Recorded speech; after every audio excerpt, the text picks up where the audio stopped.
নির্বাচনী ট্রেনে দেশ ফেব্রুয়ারিতে ভোট আয়োজনের প্রস্তুতি নিচ্ছে কমিশন। লটারির মাধ্যমে হবে এসপি ওসিদের বদলি।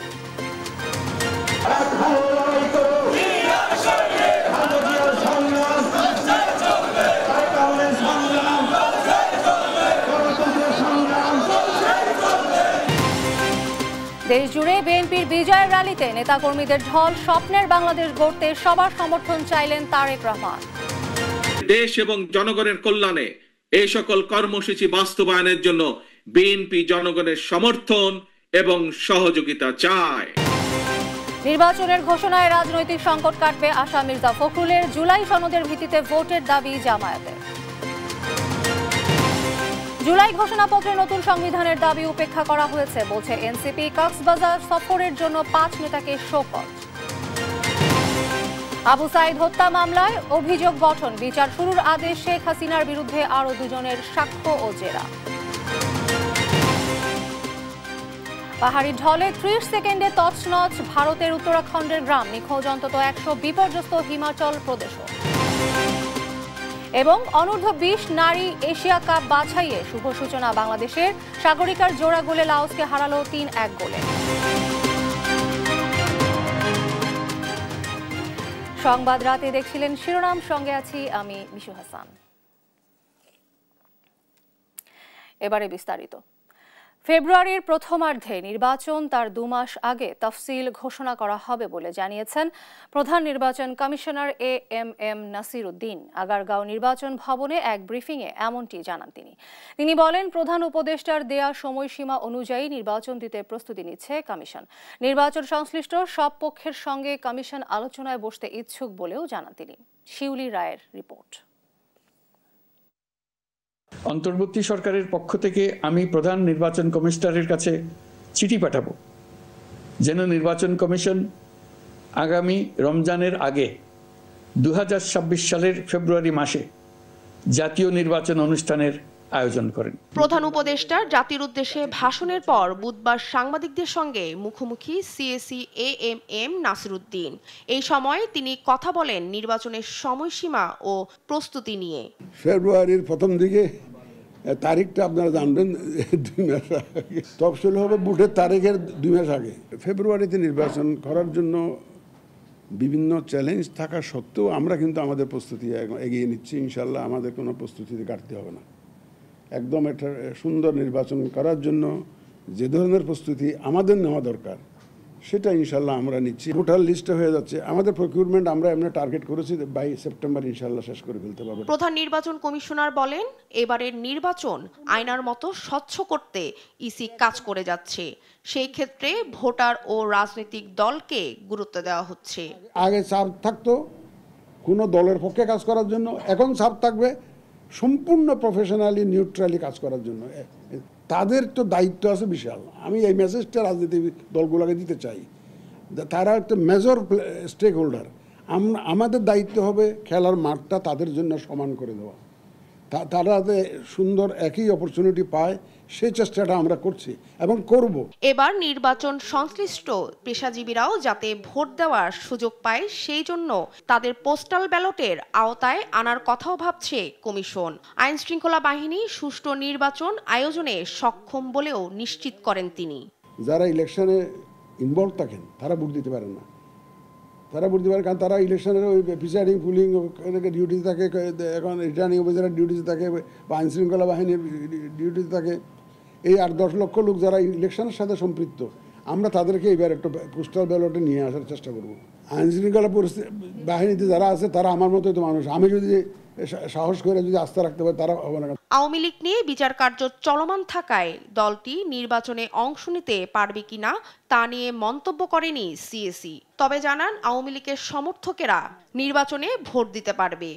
দলকে নিষিদ্ধ করে নাই, তাদের যত রকমের রাজনৈতিক কর্মকাণ্ড যা আছে এগুলো নিষিদ্ধ করেছে। সমর্থকরা ভোট দিতে পারবে, এতে কোনো অসুবিধা নেই। শিউলি রায়, দেশ টিভি, ঢাকা।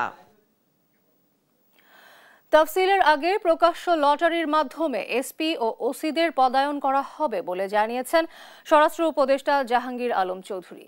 বিকেলে জাতীয় সংসদ নির্বাচন সুষ্ঠুভাবে সম্পন্নের লক্ষ্যে আইনশৃঙ্খলা বাহিনীর বিভিন্ন কর্মপরিকল্পনা প্রণয়ন নিয়ে বৈঠক শেষে তিনি একথা বলেন।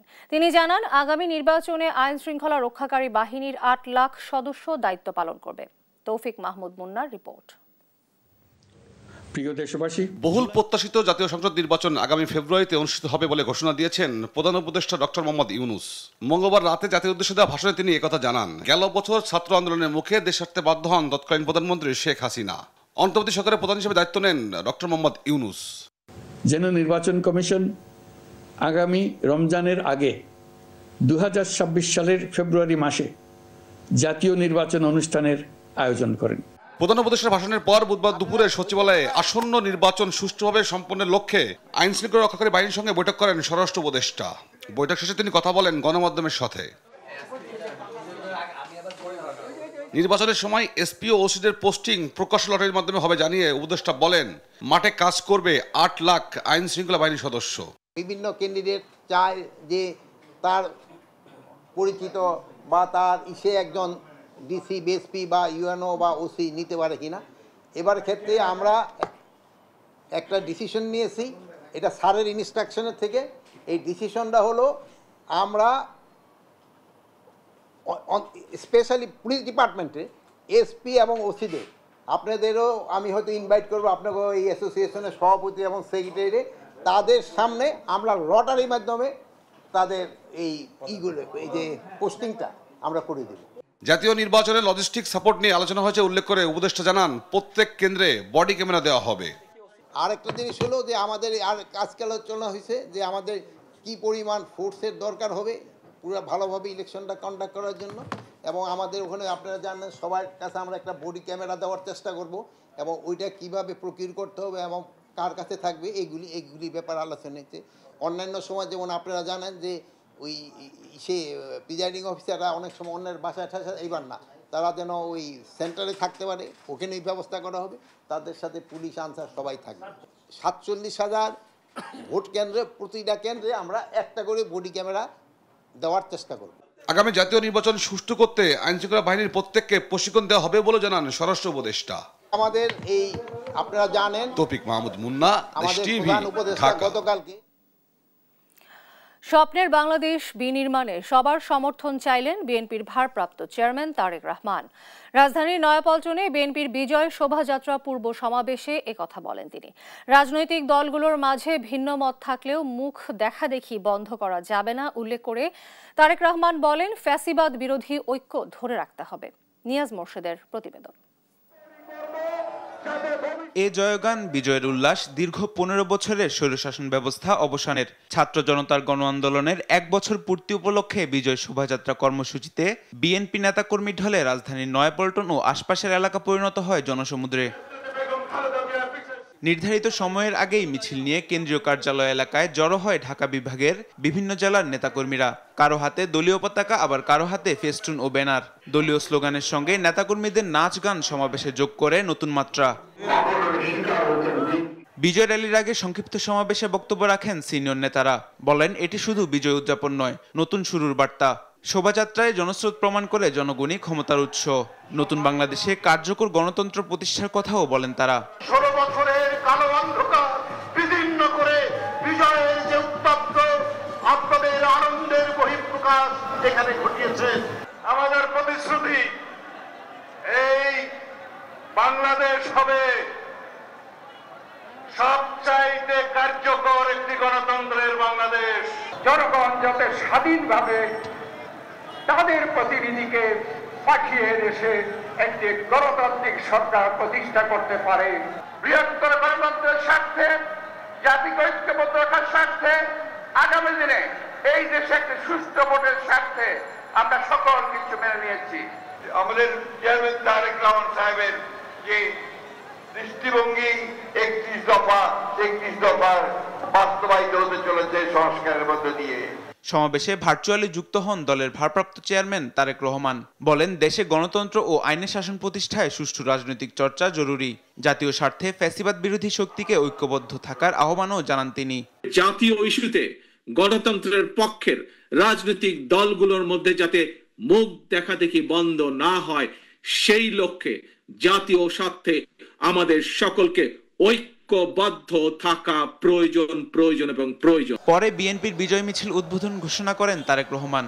এতে অংশ নেন দলের শীর্ষ নেতারা। মিছিলটি নয়াপল্টন থেকে বিভিন্ন সড়ক ঘুরে শাহবাগ মোড়ে গিয়ে শেষ হয়। মাহবুব তামিম, দেশ টিভি, ঢাকা। জুলাই ঘোষণাপত্র ও ফেব্রুয়ারিতে জাতীয় নির্বাচন অনুষ্ঠানে প্রধান উপদেষ্টার ঘোষণাকে স্বাগত জানিয়েছে বিএনপি। দলের মহাসচিব মির্জা ফখরুল ইসলাম আলমগীর বলেন, ফেব্রুয়ারিতে নির্বাচনের ঘোষণায় দেশের রাজনৈতিক অচল অবস্থা কেটে যাবে। আর সংস্কার সহ অঙ্গীকার বাস্তবায়নে নির্বাচিত সরকারই একমাত্র উপায় বলে জানান দলটির স্থায়ী কমিটির সদস্য সালাউদ্দিন আহমদ। সাইফুল রিপনের প্রতিবেদন। মঙ্গলবার গণ অভ্যুত্থানের বর্ষপূর্তিতে জাতির উদ্দেশ্যে দেয়া ভাষণে ফেব্রুয়ারিতে জাতীয় নির্বাচনের ঘোষণা দেন প্রধান উপদেষ্টা ডক্টর মোহাম্মদ ইউনূস। এর আগে জাতীয় সংসদের দক্ষিণ প্লাজায় জুলাই ঘোষণাপত্র পাঠ করেন তিনি। গণ অভ্যুত্থানের 2024-এর উপযুক্ত রাষ্ট্রীয় সাংবিধানিক স্বীকৃতি প্রদান করা হবে। এ নিয়ে আনুষ্ঠানিক প্রতিক্রিয়া জানাতে রাজধানীর গুলশানে বিএনপি চেয়ারপারসনের রাজনৈতিক কার্যালয়ে সংবাদ সম্মেলন ডাকা হয়। এ সময় জুলাই ঘোষণাপত্রকে স্বাগত জানান দলের মহাসচিব মির্জা ফখরুল ইসলাম আলমগীর। বিএনপি এই ঘোষণাপত্রকে স্বাগত জানাচ্ছে। বিএনপি বিশ্বাস করে এই ঘোষণাপত্রে রাজনৈতিক দলগুলো যে অঙ্গীকার করেছে তা পালনের মধ্য দিয়ে এক নতুন গণতান্ত্রিক বাংলাদেশে রূপান্তরের কাজ শুরু হবে। সুযোগ সৃষ্টি হবে এক সাম্য, মানবিক মূল্যবোধ ও ন্যায় বিচারের ভিত্তিতে সত্যিকারের প্রগতিশীল সমৃদ্ধ বাংলাদেশ নির্মাণের প্রক্রিয়া। ফেব্রুয়ারিতে নির্বাচন অনুষ্ঠানে প্রধান উপদেষ্টার কাজ শুরু করার ঘোষণাকেও স্বাগত জানান তিনি। এই ঐতিহাসিক ঘোষণা বাংলাদেশে রাজনৈতিক অচলাবস্থা কাটিয়ে উঠবে এবং গণতন্ত্র উত্তরণের পথকে সুগম করবে। বিএনপি মনে করে এই নির্বাচন সুষ্ঠু, অবাধ, নিরপেক্ষ ও সকলের কাছে গ্রহণযোগ্য করার জন্য সরকার ও নির্বাচন কমিশন সকল ব্যবস্থা গ্রহণ করবেন। প্রফেসর ইউনূস নিশ্চয়ই এখন পর্যন্ত যতগুলো কাজ করে এসেছেন তাতে করে উনি প্রমাণ করেছেন যে ভবিষ্যতেও তিনি নির্বাচনকে সুষ্ঠু, অবাধ করার জন্য এমন কিছু করবেন না যেটা প্রশ্নবিদ্ধ হবে। জুলাইয়ের অঙ্গীকার কিভাবে বাস্তবায়ন হবে, সাংবাদিকদের এমন প্রশ্নের জবাব দেন দলটির স্থায়ী কমিটির সদস্য সালাউদ্দিন আহমদ। জুলাই জাতীয় সনদ 2025 এই নামে সেটা সংকলিত করে সকল পক্ষের রাজনৈতিক দলসমূহের স্বাক্ষরের জন্য যখনই প্রদান করা হবে, আমরা আগেই আমাদের বক্তব্য দিয়েছি যে আমরা সেই স্বাক্ষরের জন্য প্রস্তুত আছি। এবং সেটা বাস্তবায়নের প্রক্রিয়া নিয়ে অনেকেই বিভিন্ন রকমের বক্তব্য দিতে পারেন, সেগুলো নিয়ে আলোচনা হতে পারে। তবে মাননীয় প্রধান উপদেষ্টা ঘোষণাপত্রের মধ্যে যেটা উল্লেখ করেছেন, এটাই হচ্ছে একমাত্র বৈধ প্রক্রিয়া যে নির্বাচিত সংসদ পরবর্তী সংসদে সাংবিধানিক সকল সংস্কার এগুলো পরিপূরণ করবেন। যারা জুলাই ঘোষণাপত্র নিয়ে হতাশা জানিয়েছেন তাদের ইতিবাচকভাবে ভাববার আহ্বান জানান সালাউদ্দিন আহমদ। তারা একটা পজিটিভ দৃষ্টিভঙ্গি নিয়ে এই জাতীয় সংকটের এবং গণতান্ত্রিক উত্তরণের পথটাকে পরিষ্কার করবেন, এটা আমরা আশাবাদ ব্যক্ত করি। সাইফুল রিপন, দেশ টিভি, ঢাকা। অধ্যাদেশ, লিগ্যাল ফ্রেমওয়ার্ক বা গণভোটের মাধ্যমে বর্তমান সরকারের আইনি ভিত্তি দিতে হবে। জুলাই সনদের ভিত্তিতে হতে হবে আগামী নির্বাচন, এমন দাবি তুলেছে জামায়াতে ইসলামী। জুলাই ঘোষণাপত্র ও প্রধান উপদেষ্টার ভাষণ নিয়ে সংবাদ সম্মেলনে এমন দাবি জানান দলটির নায়েবে আমির ডক্টর সৈয়দ আবদুল্লাহ মোহাম্মদ তাহের। এ সময় প্রচলিত পদ্ধতি নির্বাচনের পরিবর্তে পিআর পদ্ধতিতে নির্বাচনের দাবিও জানান তিনি। হাসান আল মাহমুদের রিপোর্ট। মঙ্গলবার রাজধানীর আল ফালাহ মিলনায়তনে জুলাই ঘোষণাপত্র ও জুলাই গণ অভ্যুত্থান দিবসে প্রধান উপদেষ্টার ভাষণের প্রতিক্রিয়ায় সংবাদ সম্মেলন করে জামাত ইসলামী।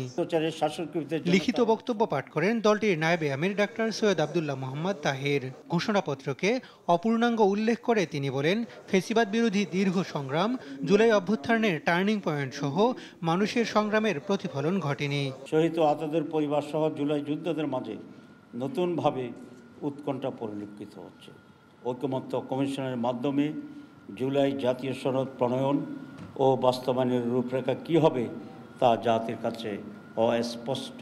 জুলাই সনদের ভিত্তিতে আগামী নির্বাচন হতে হবে বলেও দাবি করেন জামাতের নায়েবে আমির। যে নির্বাচনের সম্ভাব্য তারিখ বা মাস ঘোষণা করা হয়েছে সেই নির্বাচনটি এই জুলাই সনদের ভিত্তিতেই হতে হবে, এটা পুরো জাতির এবং সরকারের কমিটমেন্টও আছে।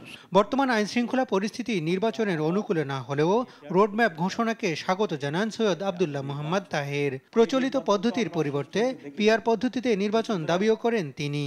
ট্র্যাডিশনাল পদ্ধতির নির্বাচন বাংলাদেশের জন্য উপযোগী নয়। 54 বছরের রিগিং, রাতে দখল, দিনে দখল, কেন্দ্র দখল, রেজাল্ট মাঠে একরকম, ঢাকায় সার একরকম হয়, সব কিছু দুইটা করে। সেই জন্য আমরা মনে করছি PR may be the best alternative for experiments, number 1.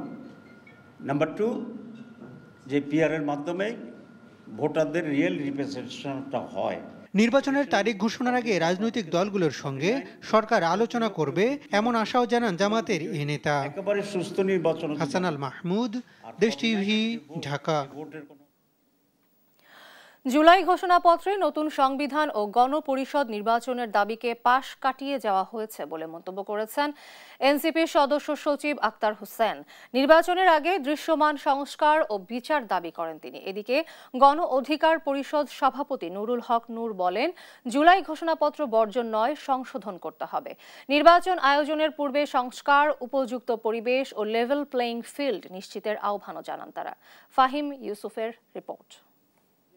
গত 16 বছর ধরে জুলাই গণ অভ্যুত্থান দিবসে জুলাই ঘোষণাপত্র ও প্রধান উপদেষ্টার ভাষণ নিয়ে রাজনৈতিক মহলে তৈরি হয়েছে মিশ্র প্রতিক্রিয়া।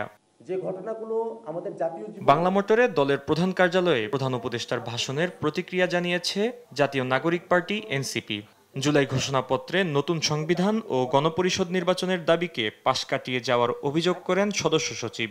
আমরা যে নতুন সংবিধানের দাবি জানিয়েছি, গণপরিষদের কথা বলেছি, সংবিধানে অন্তর্ভুক্তির কথা বলেছি, সেই প্রক্রিয়াকে পাশ কাটিয়ে যাওয়া হয়। নির্বাচন প্রসঙ্গে দলের এই নেতা বলেন, নির্বাচনের আগেই গণহত্যাকারীদের বিচার দৃশ্যমান করার পাশাপাশি সংস্কার ও নির্বাচনের লেভেল প্লেইং ফিল্ড নিশ্চিত করতে হবে। নির্বাচনের পূর্বেই সংস্কার, বিচারকে দৃশ্যমান করা, মাঠ প্রশাসনের নিরপেক্ষতা নিশ্চিত করা, লেভেল প্লেইং ফিল্ড নিশ্চিত করার নিশ্চয়তা আমাদেরকে দিতে হবে। এদিকে গণ অধিকার পরিষদের কেন্দ্রীয় কার্যালয়ে সংবাদ ব্রিফিংয়ে জুলাই ঘোষণাপত্র নিয়ে প্রতিক্রিয়া জানিয়েছেন দলটির সভাপতি নুরুল হক নূর। বলেন, জুলাই ঘোষণাপত্র, জুলাই সনদ ও জাতীয় নির্বাচনে জন আকাঙ্ক্ষা পূরণ না হলে সরকারকে ছাড় দেবে না জনগণ। জুলাই ঘোষণাপত্র বর্জন নয়, সংশোধনের দাবি জানান তিনি। যেই সংস্কারগুলো নির্বাচনের আগে আইনি ভিত্তি এবং বৈধতা দেওয়া যায়, সেগুলোকে বৈধতা এবং আইনি ভিত্তি দিতে হবে এবং এই জুলাই সনদের ভিত্তিতে আগামীর বাংলাদেশ পরিচালিত হবে। প্রশাসনের নিরপেক্ষতা নিশ্চিত করা, সৎ, দক্ষ, পেশাদার অফিসারদের মাধ্যমে প্রশাসনের পুনর্গঠন এবং প্রশাসনকে ঢেলে সাজানো, লেভেল প্লেইং ফিল্ড তৈরি করা, নির্বাচন কমিশন সহ অন্যান্য প্রতিষ্ঠানগুলোকে ঢেলে সাজানো, সেই কর্মযজ্ঞ শুরু করতে হবে। এ সময় জুলাই ঘোষণাপত্রে কোটা সংস্কার আন্দোলনকে স্থান না দেয়ায় ক্ষোভ প্রকাশ করেন নুরুল হক নূর।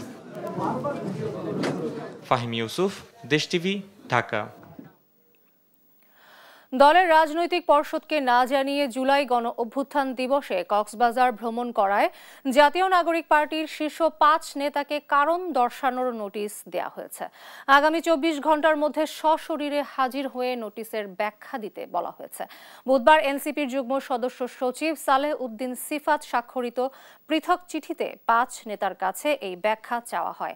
5 শীর্ষ নেতা হলেন এনসিপির মুখ্য সংগঠক হাসনাত আব্দুল্লাহ, সার্জিস আলম, মুখ্য সমন্বয়ক নাসিরউদ্দিন পাটোয়ারি, জ্যেষ্ঠ যুগ্ম সদস্য সচিব ডক্টর তাসনিম জারা ও যুগ্ম আহ্বায়ক খালেদ সাইফুল্লাহ।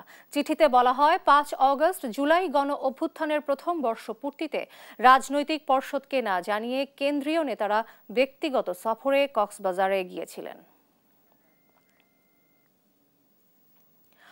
আগামী ফেব্রুয়ারিতে রমজানের আগে ত্রয়োদশ জাতীয় সংসদ নির্বাচনের বিষয়ে প্রধান উপদেষ্টা ডক্টর মোহাম্মদ ইউনূসের বক্তব্যকে সাধুবাদ জানিয়েছেন চরমোনাই পীর ইসলামী আন্দোলনের আমির সৈয়দ রেজাউল করিম। আইনশৃঙ্খলা বাহিনী নিরপেক্ষতা ও সক্রিয়তা নিয়ে দেশের কেউই আশ্বস্ত হতে পারছে না। আগামী ফেব্রুয়ারির আগে এর সমাধান হবে তেমন আশা করার যৌক্তিক কারণ এখনো দেখা যাচ্ছে না বলে মনে করেন সৈয়দ রেজাউল করিম। প্রত্যাশিত দিনে জুলাই ঘোষণাপত্র পঠিত হয়েছে, সেজন্য সংশ্লিষ্টদের ধন্যবাদ। আমরা পরিষ্কার করে বলতে চাই, অধ্যাদেশ জারি বা গণভোটের মাধ্যমে জুলাই সনদের আইনি ভিত্তি তৈরি করতে হবে। নোয়াখালীর বেগমগঞ্জে একটি মাইক্রোবাস নিয়ন্ত্রণ হারিয়ে সড়কের পাশে খালে পড়ে একই পরিবারের 3 শিশুসহ 7 জন নিহত হয়েছেন। তাদের গ্রামের বাড়ি লক্ষ্মীপুরে পশ্চিম চৌপালিতে চলছে শোকের মাতম। সহকর্মী সাইফুল ইসলামের পাঠানো তথ্য ও চিত্রে আরো জানাচ্ছেন ফারজানা আফরোজ টুম্পা। 2.5 বছর পর অনেক স্বপ্ন নিয়ে ওমান থেকে দেশে ফিরেছেন বাহার। তাকে বাড়ি ফেরাতে সবাই মিলে শাহজালাল আন্তর্জাতিক বিমানবন্দরে গিয়েছিলেন পরিবারের সদস্যরা। তবে দুঃস্বপ্নের মতো এভাবে নারী শিশু সহ পরিবারের 7 সদস্যের লাশ নিয়ে বাড়ি ফিরবেন বাহার, তা ভাবতে পারেননি কেউ। ভোরে লক্ষ্মীপুর সদর উপজেলার উত্তর জয়পুর ইউনিয়নের পশ্চিম চৌপল্লী গ্রামের কাশারির নিজ বাড়ি থেকে প্রায় 8 কিলোমিটার দূরে নোয়াখালীর বেগমগঞ্জের চন্দ্রগঞ্জ পূর্ব বাজারের কাছে রহমতখালী খালে পড়ে যায় মাইক্রোবাসটি। এ সময় নিহত হন প্রবাসী বাহারের মা মুর্শিদা, স্ত্রী কবিতা, মেয়ে মিম, নারী ফয়জুন নেসা, ভাইয়ের স্ত্রী লাবণী এবং ভাতিজি লামিয়া ও রেশমি। এ সময় সেখান থেকে বেঁচে ফেরেন বাহার, তার বাবা আব্দুর রহিম, শ্বশুর শ্যালক রিয়াজ, ভাইয়ের স্ত্রী সুইটি এবং চালক রাজু। নিজে একটা ছোট গ্লাস আছিল, আমি হাতে এটা খোলার পরে আমি নিজে বাইরে আসি। এখন আমার ওয়াইফে টানে, সে তার বাচ্চারে ধরে রাখছে। আমার বড় ভাবিরে টানে, সে তার বাচ্চারে ধরে রাখছে। মেজো ভাবি বাইরে এসে, তার বাচ্চা ভিতরে রয়ে গেছে। আমার মারে টানতেছে, আমার মা তার মারে ধরে রাখছে, আমার নানুরে। বাস এই 6 জনটা আমি আর বাইর করতে পারিনি। বাহারের পিতা আব্দুর রহিম জানান, চালকের অসচেতনতার কারণেই এই দুর্ঘটনা ঘটেছে। গাড়ির দরজা লক থাকায় সামনে থাকা 6 জন জানালা দিয়ে বের হতে পারলেও বাকিরা পারেনি। খালে স্রোত থাকায় দ্রুত তলিয়ে যায় গাড়িটি। অ্যাক্সিডেন্ট করছে, ড্রাইভার ঘুম যায়। তারপরে দিয়ে আমরা সমনিয়া আইসিলারে কইছি, তুই কতক্ষণ ঘুম যাইলো, আমরা দরকারের পরে যাই। এ কইছে যে না চলে যাই, মা আসি এনতাই যান, তখন চলে যাই। ঘুমের কোন মানে ঝাঁকড়া দিয়ে উড়িয়ে মানে গাড়িরে উত্তরমুখ কাটি খালের দিকে হালাই দিছে। প্রাথমিকভাবে ধারণা করা হচ্ছে যে ড্রাইভারের চোখে ঘুম ঘুম ছিল, এই কারণে গাড়ি নিয়ন্ত্রণ হারিয়ে খালের ভিতরে পড়ে যায়। এমন মর্মান্তিক দুর্ঘটনায় পুরো এলাকায় শোকের ছায়া নেমেছে। একে একে 7 জনের মৃত্যুতে বারবার মূর্ছা যাচ্ছেন স্বজনরা। কোনো ড্রাইভার ঘুম দিয়ে গাড়ি না চালায়, ঘুম অবস্থায় গাড়ি চালায়, আজ এই দুর্ঘটনা এলাকা সবার শোকের কান্দা, যেখানে আজকে আনন্দ করার কথা। শোকের ছায়া নেমে এসেছে পুরো এলাকায়। আমরা এলাকাবাসী পুরো শোকাহত এবং মর্মাহত। ফারজানা আফরোজ টুম্পা, নিউজ ডেস্ক, দেশ টিভি। অবৈধ সম্পদ অর্জন ও 57 কোটি টাকার সন্দেহজনক লেনদেনের অভিযোগে স্বরাষ্ট্র মন্ত্রণালয়ের সাবেক অতিরিক্ত সচিব হারুনুর রশিদের বিরুদ্ধে মামলা করেছে দুদক। এদিকে সাবেক ডেপুটি গভর্নর SK সুর এবং PK হালদার সহ 24 জনের বিরুদ্ধে বুধবার চার্জশিট দাখিল করেছে দুদক। ফজলে আদিত্যের রিপোর্ট। সাবেক স্বরাষ্ট্রমন্ত্রী আসাদুজ্জামান খান কামালের পিএস হারুনুর রশিদ স্বরাষ্ট্রমন্ত্রী কামালের আশীর্বাদ পুষ্ট পিএস থেকে ধাপে ধাপে বনে যান স্বরাষ্ট্র মন্ত্রণালয়ের অতিরিক্ত সচিব। নিয়োগ বাণিজ্য, জমি দখল, প্রকল্পের নামে অর্থ আত্মসাৎ করে গড়েছেন শত কোটি টাকার সম্পদ। অতিরিক্ত সচিব হারুনুর রশিদের বিরুদ্ধে দুদকের চলমান অনুসন্ধানে বেরিয়ে আসে অবৈধ সম্পদ এবং 9 ব্যাংক হিসেবে অর্ধশত কোটি টাকার বেশি অস্বাভাবিক লেনদেনের তথ্য। বুধবার তার বিরুদ্ধে মামলা করে দুর্নীতি দমন কমিশন। 5,37,00,000 টাকারও বেশি মূল্যের সম্পদের মালিকানা অর্জন ও দখলে রাখা এবং নিজ ও স্বার্থ সংশ্লিষ্ট প্রতিষ্ঠানের নামে 9টি ব্যাংক হিসাবে 57,70,00,000 টাকারও বেশি অস্বাভাবিক এবং সন্দেহজনক লেনদেন করার অপরাধ অনুসন্ধানকালে প্রমাণিত হয়েছে। এদিকে নাম সর্বস্ব প্রতিষ্ঠানের নামে 50 কোটি টাকা আত্মসাৎ ও পাচারের অভিযোগে PK হালদার সহ 24 জনের বিরুদ্ধে চার্জশিটের অনুমোদন দেয় সংস্থাটি। International leasing and financial services limited হতে উক্ত ভুয়া ও কাগজের প্রতিষ্ঠানের অনুকূলে ঋণ হিসাবে 50 কোটি টাকা মঞ্জুর করত 49,74,00,000 টাকারও বেশি উত্তোলনপূর্বক আত্মসাৎ, পাচার করার অপরাধ তদন্তকালে প্রমাণিত হয়েছে। এই কারণে জনাব প্রশান্ত কুমার হালদার সহ মোট 24 জনের বিরুদ্ধে চার্জশিট দাখিলের সিদ্ধান্ত গৃহীত হয়েছে। সম্পদ বিবরণী দাখিল না করার অভিযোগে সাবেক ডেপুটি গভর্নর এসকে সুরের বিরুদ্ধেও এদিন চার্জশিটের অনুমোদন দেয় দুদক। ফজলে আদিত্য, দেশ টিভি, ঢাকা।